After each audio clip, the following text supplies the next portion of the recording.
Ang may malaking odds ngayon na team sa West ay OKC Thunder. Sila yung may pinakamaraming panalo sa West noong nakaraang season at pangalawa din sa buong NBA behind Boston Celtics. Ang notable player na nawala sa kanila si Josh Giddey. Pero ang pumalit naman si Alex Caruso. Na-retain nila si SGA, Lu Dort, Jalen Williams at Holmgren. Sila din yung isa sa youngest team sa NBA ngayon na nakapag-playoffs na at ang pinakamatandang player pa sa kanila ngayon 30 years old, si Kendrick Williams at si Alex Caruso pa rin. Naging MVP caliber si SGA na merong pang kasamang Holmgren at Jalen Williams. Ang OKC pa merong window na magpalakas ng lineup kung gugustuhin nila. Kaya nilang makapag-trade ng player na pwedeng ilagay sa lineup nila para maging contender kung ibabase ito sa mga draft picks, bilang ng player at kahit financial aspect.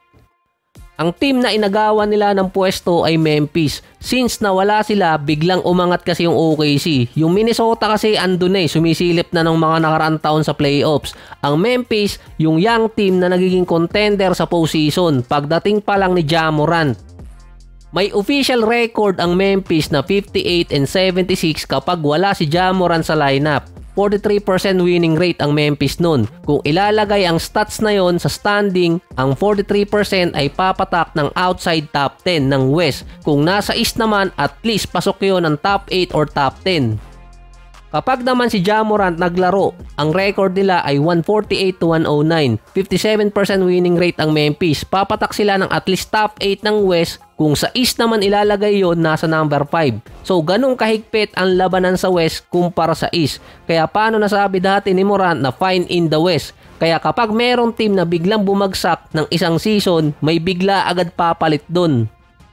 Kapag naman si SGA na wala sa OKC, meron silang 73-95, 43% winning rate, halos katulad sa Memphis. Kapag naman si SGA naglaro, papatak sila ng 163-141. All-time record yun. Nasa 53% winning rate ang OKC. Mas lamang lang si Ja Morant.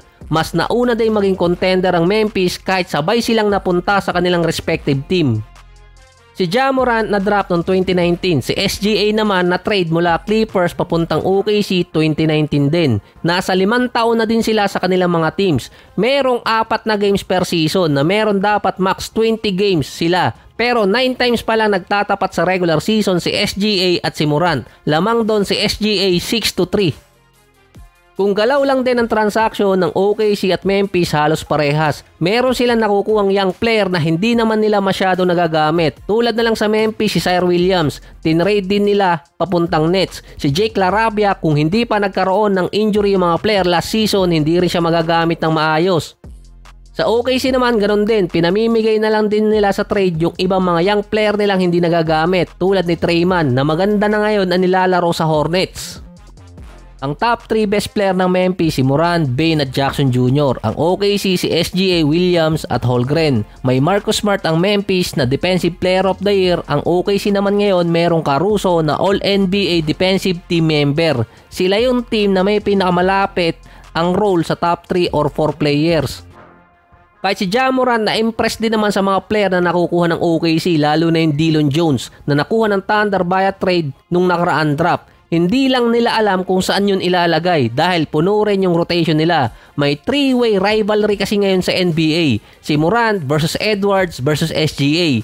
Nang mawala si Morant ng isang season, biglang naging SGA versus Anthony Edwards na. Pinatatamaan pa dati ni Ja Morant yung OKC regarding to sa kinopya sa kanilang celebration na pinaalala yun ni Ja Morant sa OKC Thunder. Si SGA naman looking pinatatamaan si Anthony Edwards, lalo na yung comment ni Ant-Man last season na mas pinapabura ng mga official si SGA. Sinabi din naman ni SGA sa isang interview kay Malika Andrews sa ESPN, mas better player siya kumpara kay Anthony Edwards at Luka. Pero isa lang ang lamang ni Ja Morant dun kay Edwards at kay SGA. Hindi pa siya nagiging anak ni Luka kapag playoffs.